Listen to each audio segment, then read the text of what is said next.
Hello' guys, আজি আমি গৈছিলোঁ বেলগুৰিলৈ। তো বেলগুৰিৰ পৰা অহা টাইমত মই অলপ ভিডিঅ' কৰিলোঁ। বহুত দিনৰ পৰা এই চেনেলটোত মই ভিডিঅ' দিব পৰা নাই। তো সেইকাৰণে আজি অলপ ভিডিঅ' কৰিলোঁ।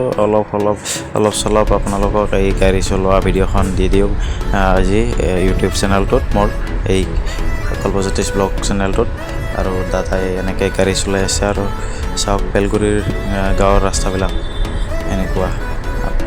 গাঁওখন ভালে লাগে, ঠাণ্ডা গাঁও, জেগাটো ঠাণ্ডা আৰু ইমান গৰম নাই, পাহাৰ না, তো ভালেই লাগে। এয়া বেলগুৰিৰ গাঁওখনৰ ভিতৰৰে গৈ আছোঁ আমি, এতিয়া বজাৰৰ ফালে ওলাম।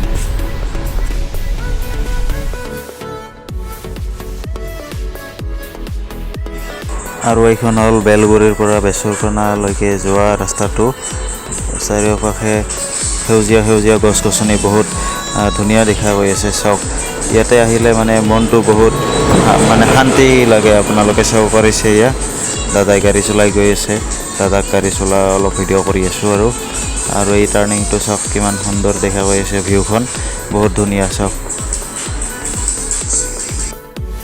এই ঠাইখন ধুনীয়া হয় ঠিকেই, কিন্তু এই ঠাইখনত কেতিয়াবা আমাৰ গণেশ বাবা ওলায়। তো সেইকাৰণে আপোনালোকে এই ৰাস্তাটোৰেদি গ'লে কেতিয়াবা মানুহক সুধি যাওক, সাৱধানেৰে যাওক।